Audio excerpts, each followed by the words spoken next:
महिलाओं को पीरियड यानी कि मासिक धर्म में करवा चौथ का व्रत कैसे रखना चाहिए, चांद की पूजा कैसे करनी चाहिए, पति की पूजा कैसे करनी चाहिए, कौन से ऐसे कार्य हैं जो करने चाहिए और कौन से ऐसे कार्य हैं जो नहीं करने चाहिए।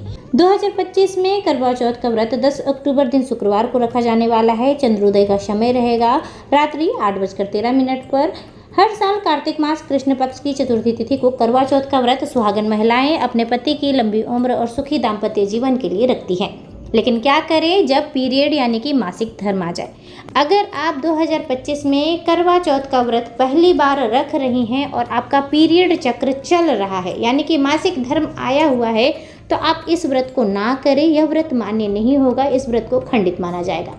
अब बात कर लेते हैं, कई वर्षों से लगातार आप इस व्रत को करते आ रही हैं और आपका पीरियड का 5वां दिन है, तो क्या आप पूजा कर सकते हैं? तो जी हाँ, बिल्कुल। आप 5वें दिन बाल धोकर पति की पूजा और चांद की पूजा निश्चिंत होकर कर सकते हैं।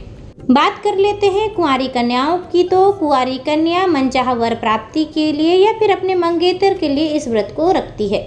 अगर उनका पीरियड चक्र चल रहा है तो उन्हें भी व्रत धारण नहीं करना चाहिए, क्योंकि इस व्रत के नियम थोड़े अलग होते हैं।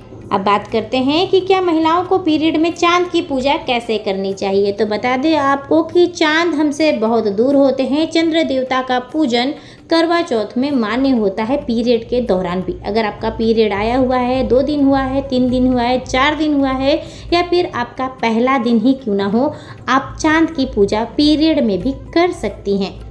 कैसे करनी है? तो चांद को आप सिर्फ अर्घ नहीं देंगे, अर्घ आपके लिए चांद को आपके पति दे देंगे, आपके सहयोगी, आपकी जो सास है, आपकी ननद, आपकी फ्रेंड आपके लिए चांद को अर्घ दे सकते हैं।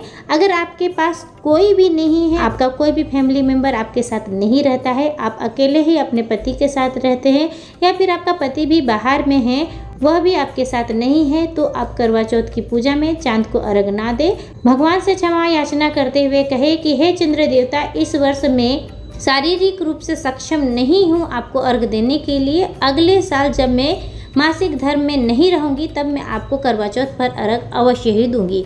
लेकिन आप पूजा पाठ कर सकती हैं। चंद्र देवता को रोली अर्पित करें, पुष्प अर्पित करें, घी की बाती दिखाएं और यहाँ तक कि आप छलनी से भी करवा चौथ पर चंद्रदेव को देख सकते हैं। बात कर लेते हैं करवा चौथ पर 16 श्रृंगार करने की। तो 16 श्रृंगार करके ही पूजन करना चाहिए। अगर आपका पीरियड का पहला दिन भी आया हुआ है तो भी आप 16 श्रृंगार करें।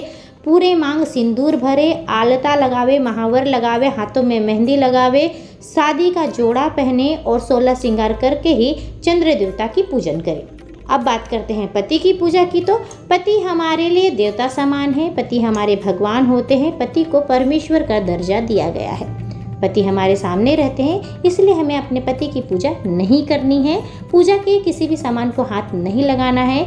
हमारे लिए जो पूजा की थाली है, हमारे सहयोगी, हमारे पति, हमारे सखी सहेली उसको रेडी कर सकते हैं, आप उसी से पूजा कर सकते हैं। पूजा के किसी सामान को नहीं छूना है। जो भी महिलाएं व्रत रख रही है उनके पास भी आपको नहीं जाना है, उनकी चीज़ों को भी आपको हाथ नहीं लगाना चाहिए। साथ ही आपको ध्यान रखना है कि जो व्रत कथा की पुस्तक होती है वह भी आपको हाथ से नहीं छूनी है। व्रत कथा भी आपको दूर से बैठकर ही सुननी चाहिए। बता दें आपको कि आप मोबाइल के द्वारा भी व्रत कथा आजकल सुन सकते हैं। पति की पूजा आपको बिल्कुल भी नहीं करनी है, ना ही आपको उनको रोली लगाना है, ना ही तिलक करना है, ना ही छलनी में अपने पति के चेहरे को देखना है। दूर से आप अपने पति का आशीर्वाद ग्रहण कर सकते हैं और आपके पति शुभ मुहूर्त पर आपको पानी पिलाकर आपका व्रत खोल सकते हैं। आपके लिए यह व्रत मान्य होगा। संपूर्ण विधि मैंने यह बताई आपको करवा चौथ की। आई होप आपको पसंद आई हो। Please like, share and subscribe करना ना भूलिएगा। Thanks for watching.